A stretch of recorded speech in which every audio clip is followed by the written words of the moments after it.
Hello student, welcome back to सीट बाटा 24/7। This is Anita Sharma. जैसे कि आप सभी को पता है कि CUET के रजिस्ट्रेशन फॉर्म ओपन हो चुके हैं, राइट। 1 मार्च 2025 से लेकर के और 22 मार्च 2025 तक आपको पूरी तरीके से अपना ये रजिस्ट्रेशन फॉर्म का जो प्रोसेस है, फॉर्म फिलिंग का प्रोसेस है, उसको कंप्लीट कर लेना है। लेकिन इसी के साथ साथ में आपको एक और चीज पर ध्यान देना है और वो है आपका सिलेबस। बहुत सारे बच्चों का डाउट आ रहा है कि मैम अभी जो NTA ने अपना नया सिलेबस निकाला है तो उस सिलेबस के अकॉर्डिंग जो है हमारे सिलेबस में चेंजेस हुए हैं। वो कौन कौन से चेंजेस हुए हैं, कौन कौन से चैप्टर्स आ रहे हैं, कौन से नहीं आ रहे, किन किन टॉपिक्स को हमें प्रिपेयर करना है, किन को नहीं करना है। बहुत सारे डाउट्स हैं स्टूडेंट्स के। तो आज आपके सारे के सारे डाउट्स मैं यहां पर क्लियर करने वाली हूं इस वीडियो के अंदर। हर एक सब्जेक्ट के जो भी ह्यूमैनिटीज स्ट्रीम से हैं और जिनका जो भी सब्जेक्ट है, तो यहां पर हर सब्जेक्ट का मैं आपको सिलेबस बताने वाली हूं। तो एक सही तरीके से जब आपको पूरी तरीके से क्लियरेंस हो जाएगी तभी जाकर आप एक सही तरीके से आप अपने डोमेन्स की प्रिपरेशन कर सकते हैं। और अपनी डोमेन की प्रिपरेशन कैसे करोगे और कहां से करोगे, किस तरीके से करोगे, वो भी मैं आपको लास्ट में बताने वाली हूं। ठीक है, तो इस वीडियो को लास्ट तक देखना है और अगर चैनल पर नहीं तो चैनल को सब्सक्राइब जरूर करना है और इस वीडियो को ज्यादा से ज्यादा अपने नियर तक शेयर भी कर देना है ताकि उन सभी बच्चों के डाउट क्लियर हो सके जिनका सिलेबस के रिगार्डिंग कोई भी डाउट है। ठीक है, तो बिना किसी देरी के हम क्या करते हैं, यहां पर अपने सिलेबस को देख लेते हैं। ठीक है, तो सबसे पहले हम यहां पर करने वाले हैं हिस्ट्री के सिलेबस की बात। तो CUET 2025 हिस्ट्री का सिलेबस क्या होने वाला है। जैसे कि आपको पता है कि हिस्ट्री में 3 बुक है ना, राइट। Book 1, book 2, book 3। ठीक है, एंशिएंट, मिडिवल और आपकी मॉडर्न हिस्ट्री, राइट। तो उनमें सबसे पहले हम बात करेंगे किसकी, बुक 1 की। तो बुक 1 के अंदर आपको क्या करना है, बुक 1 के अंदर आपका देखो, पहले तो मैं मोटे मोटे तरीके से बता देना चाहती हूँ कि आपके जो 3 रिलेटेड चैप्टर थे वो आपके CUET एग्जाम के अंदर भी नहीं आ रहे। तो फिर कौन कौन से आ रहे हैं, ये आपका चैप्टर फर्स्ट है जो कि ब्रिक, ब्रीच एंड बोन्स है ना, हड़प्पा सिविलाइजेशन के रिगार्डिंग। तो the story tells the first city the Harappan archaeology. Second chapter जो है वो आपका कौन सा है, किंग्स, फार्मर्स एंड टाउन। तो उसमें से आपको करना है political and economic history, how the inscriptions tales a story, right. तो ये सेकेंड चैप्टर आपको करना है। अब यहाँ पर ये जो टॉपिक दिए बच्चे इसको देखकर बहुत ज्यादा टेंस हैं, घबराए हुए हैं कि मैम क्या हमें यही टॉपिक प्रिपेयर करना है, ये टॉपिक तो हमारी बुक में है ही नहीं। बच्चा ये सेकेंड चैप्टर है आपके NCERT में, इसका नाम किंग्स, फार्मर्स और टाउन दिया हुआ है। ठीक है, तो ये आपका सेकंड चैप्टर है। नेक्स्ट है आपका थर्ड चैप्टर जो कि है आपका किनशिप, कास्ट एंड क्लास। ठीक है, जो महाभारत वाला चैप्टर, राइट। तो ये आपका social history using the Mahabharata, clear है। उसके बाद आपको करना है फोर्थ चैप्टर जिसमें जैनिज्म और बौद्धिज्म के बारे में पूरा का पूरा आपको क्लियर करके जाना है। इसमें आप ये नहीं सोचेगा कि सिर्फ हमें बौद्धिज्म को प्रिपेयर करके जाना है, बच्चा पूरा का पूरा चैप्टर क्लियर करके जाना है क्योंकि कहीं से कोई भी क्वेश्चन आ सकता है। तो मैंने क्या कहा, ये चैप्टर्स हैं एज इट इज, जो आपकी न्यू NCERT में क्लास 12th का सिलेबस दिया है वो एज इट इज आपको करना है। क्लियर है, बुक 1 से ये हो गई, यानी कि 1, second, first, second, third, fourth और ये सारे के सारे चैप्टर आपके बुक 1 से आने वाले। ठीक है, उसके बाद हम चैप्टर 5 पर बात करते हैं। चैप्टर 5 के अंदर अगेरियन रिलेशन द आईने अकबरी। तो ये आईने अकबरी के रिगार्डिंग जो हमारा कौन सा चैप्टर है, पीजेंट, जमींदार एंड द स्टेट। तो वो पूरा का पूरा चैप्टर जो है वो आपको करना है, जो कि चैप्टर 8 हमारी NCERT में दिया हुआ है, राइट। उसके बाद यहां पर चैप्टर 7 जो है वो है आपका new architecture of the Hampi के regarding an empire of the Vijayanagara वाला चैप्टर है ना। ये पूरा का पूरा आपको प्रिपेयर करना है। नेक्स्ट है आपका रिलीजन हिस्ट्री द भक्ति सूफी ट्रेडिशन। ये आपका चैप्टर 6 है। इसमें थोड़ा सा उलट पुलट किया गया है, लेकिन आपका उलट पुलट चाहे नंबर ही तो चेंज किए गए, टॉपिक तो बच्चा वही है, आपके चैप्टर्स का नाम तो वही है, हाँ नंबर चेंज कर दिए, इसमें कोई दिक्कत नहीं है, right.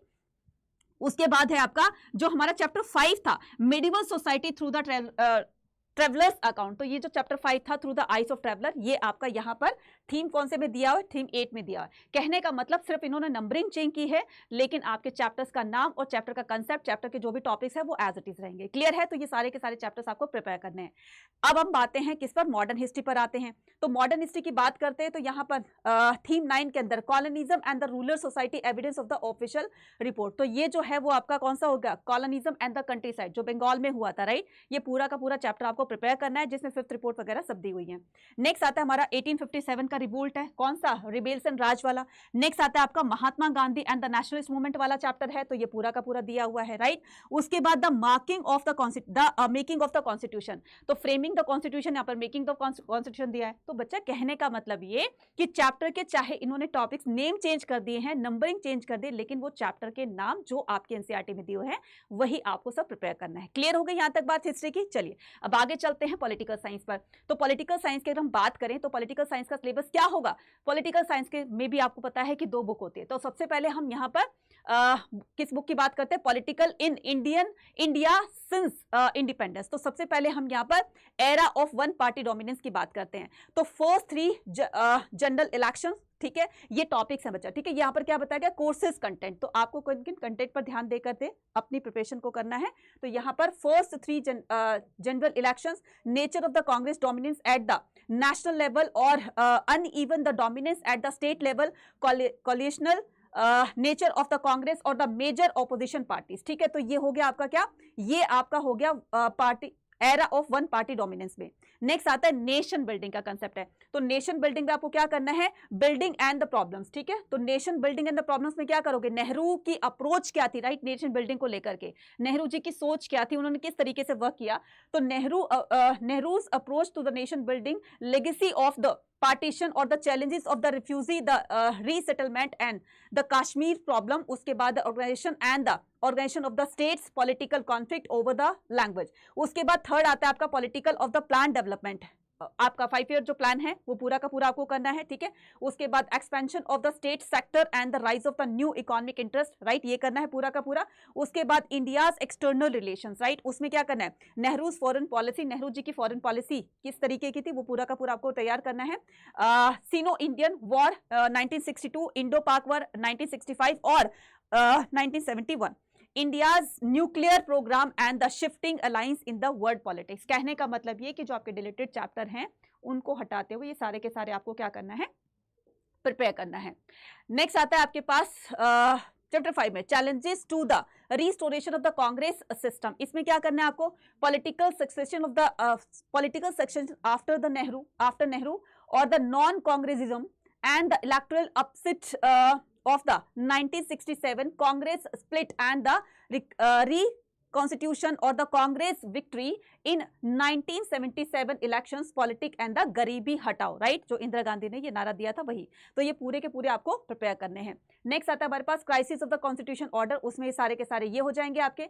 Next regional aspiration of the regional aspiration and the conflict, rise of the regional parties, Punjab crisis and the anti-Sikh riots of 1984 और the Kashmir situation challenges and the responses in the northeast, right, ये पूरा का पूरा prepare करना है। Next आते हैं हम किस पर, थीम 8 पर आते हैं। तो यहाँ पर 8 में बात करेंगे अब किसकी, democratic upsurge and the coalition politics. तो the participatory upsurge in 1990s, rise of the JD and the BJP और increasing the role of the regional parties and the coalition politics, UF और एनडीए गवर्नमेंट्स, ठीक है, ये पूरा का पूरा prepare करना है। इलेक्शन 2024 से लेकर 2019 तक, राइट।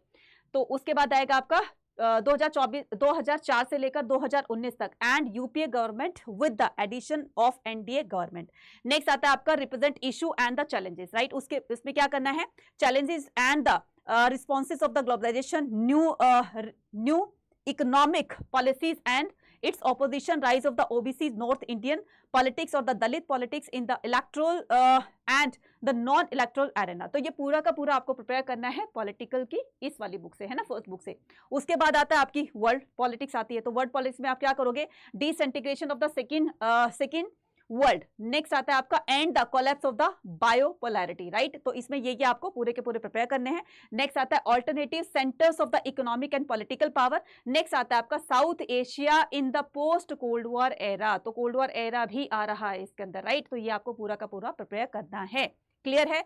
कोल्ड वॉर एरा में क्या करोगे, democratisation and its the reveals in the Pakistan and Nepal. उसके बाद the ethic conflict in the Sri Lanka, impact of the economic globalisation on the region, conflict and the effort for the peace in the South Asia और India's relation with the neighbours. ये पूरा का पूरा आप prepare करोगे, ठीक है। अब हम बात करते हैं किसकी, नेक्स्ट टॉपिक की, इंटरनेशनल ऑर्गेनाइजेशन इन द, ये सेकंड यानी कि वर्ल्ड पॉलिटिक्स का ये फोर्थ आपका टॉपिक होगा, जो कि होगा क्या, international organisation in the unipolar world. इसमें reconstructing and the failure of the UN, India's position in the reconstructed UN, rise the new international actors, और उसके बाद है new international economic organisation NGO, how the democratic and the accountable are the new institution of the governance, global governance। उसके बाद है आपका security contemporary world। next है आपका environment and the natural resources in the politics। next है आपका globalization and it's the critics। clear, पूरा का पूरा ये आपको world politics से prepare करना है।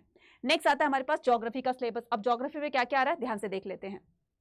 डिटेल्ड चैप्टर नहीं आ रहे उसमें, ठीक है। उसके बाद यहाँ पर फर्स्ट बुक है आपकी कौन सी, फंडामेंटल्स ऑफ ह्यूमन ज्योग्राफी। तो इसमें यूनिट 1 में ह्यूमन ज्योग्राफी से आपको क्या करना है, नेचर और स्कोप के बारे में पूरा का पूरा प्रिपेयर करना है। यूनिट 2 में आपको पीपल पर देखना है, population of the world, distribution, density and the growth. उसके बाद population changes, the spatial patterns and the structure determination. उसके बाद है of the population changes. Next है आपका ह्यूमन डेवलपमेंट में concept selected, indicators, the international, the comparisons. उसके बाद है आपका यूनिट 3 से, यूनिट 3 से क्या आ जाएगा, ह्यूमन एक्टिविटीज पर ये पूरा का पूरा बेस्ड है। तो ह्यूमन एक्टिविटीज में कौन कौन से आपको ये टॉपिक प्रिपेयर करने हैं, प्राइमरी एक्टिविटीज करनी है, फिर उसके बाद प्राइमरी एक्टिविटीज में पूरा का पूरा ये आ जाएगा, ठीक है। उसके बाद आपको करनी है टर्शरी एक्टिविटीज में सारा का सारा ये करना है। उसके बाद ये क्वांटिटेटिव एक्टिविटीज में ये करना है आपको, और क्वांटिटी एक्टिविटीज के अंदर भी यही सारा कुछ करना है आपने, ठीक है। तो ये पूरा का पूरा देख लीजिए, और फिर से इसको कहीं पर मैं साइड में हो जाती हूँ, स्क्रीनशॉट लेना है तो आप स्क्रीनशॉट भी ले सकते हैं। ये सारा का सारा आपको प्रिपेयर करना है, और ये सारा आपको कहीं पर बच्चा पजल होने की या बिल्कुल टेंशन लेने की जरूरत नहीं है। सब कुछ आपकी ये बुक में दिया हुआ है, आपने पढ़ा हुआ है, बस यहाँ पर शायद तो नंबर चेंज कर दिया है या फिर आपके टॉपिक का नाम चेंज कर दिया है, लेकिन आपकी बुक में जो है आपकी क्लास 12 की न्यू एनसीईआरटी के अंदर वही आपको प्रिपेयर करना है, ठीक है। नेक्स्ट और क्या करेंगे हम, नेक्स्ट बात करते हैं यूनिट 4 के अंदर transport and the communication and the trade. तो सबसे पहले हम लैंड ट्रांसपोर्ट, उसके बाद water transport, air transport, oil and the gas pipeline, उसके बाद satellite communication and the cyber space, उसके बाद international trade, role of the WTO, ठीक है, world trade organisation in the international trade, ठीक है, ये करना है आपको। उसके बाद आपके पास आता है बुक 2 में people and the economy. First unit के अंदर आपको पीपल करना है, उसके बाद आपको पीपल में क्या करना है, पॉपुलेशन पर पूरा का पूरा ये आपको प्रिपेयर करना है। सेकंड यूनिट के अंदर ह्यूमन सेटलमेंट्स होता है, ठीक है, उसमें क्या करना है आपको, रूरल सेटलमेंट और अर्बन सेटलमेंट दोनों के बारे में प्रिपेयर करना है। कहीं से कुछ भी क्वेश्चन आ सकता है, इसलिए पूरे के पूरे चैप्टर को आपको अच्छी तरीके से रीड आउट करना है, स्टडी करना है, अच्छे से समझना है, ठीक है। नेक्स्ट हम क्या करेंगे, नेक्स्ट आता है आपका यूनिट 3 के अंदर resources and development, land resources general, land use, agriculture land use, ठीक है। उसके बाद है वाटर रिसोर्सेज, देन है mineral and the energy resources, उसके बाद है प्लानिंग इन इंडिया। ये पूरा का पूरा रिसोर्सेज और डेवलपमेंट पर पूरा आपको प्रिपेयर करना है, ठीक है, क्लियर है। और इसके अलावा यहाँ पर यूनिट 4 के अंदर दिया हुआ है transport communication and international trade. हम इस पे बात करेंगे ट्रांसपोर्ट एंड द कम्युनिकेशन पर, जिसमें हम रोड, रेलवेज, वाटरवेज, एयरवेज के बारे में बात करने वाले हैं। इंटरनेशनल ट्रेड में हम क्या करेंगे, changing pattern of the Indian foreign trade, sea ports and their the hinterland and airports. उसके बाद 5th में करेंगे हम geographical perspective on the selected issues and the problems. ये पूरे के पूरे आपको प्रिपेयर करने हैं। मैं फिर से कह रही हूँ, घबराने की, टेंशन करने की बिल्कुल भी जरूरत नहीं है। बस जो आपकी क्लास 12 की एनसीईआरटी में दिया है वही पूरे के पूरे आपको टॉपिक्स, पूरे के पूरे चैप्टर्स आपको लर्न करने, रिवाइज करने, अच्छे से स्टडी करने हैं, ठीक है। इसके अलावा अगर मैं बात करूं यहाँ पर बाकी के सब्जेक्ट की, जैसे साइकोलॉजी है, सोशियोलॉजी है, या फिर आपका कोई भी अदर सब्जेक्ट है, अदर डोमेन है, तो आप क्या कर सकते हो, आप यहाँ पर एनटी की वेबसाइट पर जाकर पूरा का पूरा चेक कर सकते हैं, ठीक है। तो आपको क्या करना है, यहाँ पर देखिए, जैसे आप इसको क्लिक करेंगे तो ये इस तरह का पेज आ जाएगा। देन उसके बाद क्या करेंगे, यहाँ पर इन्फॉर्मेशन पे बात करेंगे, यहाँ पर सिलेबस की बात करते हैं। जैसे आप सिलेबस से बात करोगे, सभी सब्जेक्ट के सिलेबस यहाँ पर देखिए, ठीक है, सभी सब्जेक्ट के सिलेबस यहाँ पर दिखाई दे जाएंगे आपको, ठीक है। तो जो भी इसमें से आपका जो भी सिलेबस आप जानना चाहते हो, तो यहाँ पर थोड़ा थोड़ा क्या करती हूँ मैं बता देती हूँ। जैसे यहाँ पर साइकोलॉजी का है, तो ये देखो, ये साइकोलॉजी का है पूरा का पूरा, यहाँ से आप चेक कर सकते हो। तो साइकोलॉजी में आपका आ जाएगा variation in the psychology attribute. उसके बाद है आपका यूनिट 2 के अंदर है सेल्फ पर्सनैलिटी। उसके बाद नीचे आ जाओगे, नीचे इसमें पूरे के पूरे 8 टॉपिक दिए हैं। यूनिट 3 के अंदर आपका meeting life of the challenges, ठीक है। उसके बाद आएगा आपका यूनिट 4 के अंदर साइकोलॉजिकल डिसऑर्डर्स, ठीक है। उसके बाद आ जाएगा आपका यूनिट 5 के अंदर आ जाएगा थेरेप्यूटिक उसकी अप्रोचेस क्या होती है, वो आ जाएगा पूरा का पूरा। यूनिट 6 के अंदर aptitude and the social cognitions, उसके बाद है social influence and the group process, right. तो ये पूरा का पूरा आपका किसका है, ये है साइकोलॉजी का, राइट। उसके बाद अगर आपने देखना है किसका, सोशियोलॉजी का देखना है, ये आपका सोशियोलॉजी का है, ठीक है। सोशियोलॉजी का भी इसी तरीके से इसमें चेक करोगे कौन कौन सी चीजें हैं। यूनिट 1 के अंदर structure of the Indian society में आप ये टॉपिक्स वो करोगे, ठीक है। पूरा का पूरा डेमोग्राफिक है और rural urban linkage and the divisions. उसके बाद यूनिट 2 के अंदर आपको क्या करना, आपको करना है सोशल इंस्टीट्यूशन, ठीक है। इसमें फैमिली और किनशिप और ये सब आ जाएगा। उसके बाद social inequality and the exclusion, next है आपका यूनिट 4 के अंदर challenges of the unity diversity. Next है आपका क्या चैप्टर यूनिट 1 के अंदर, यानी कि ये जो बुक है आपकी second, change and development in India, इसमें यूनिट 1 के अंदर process of the social change is India.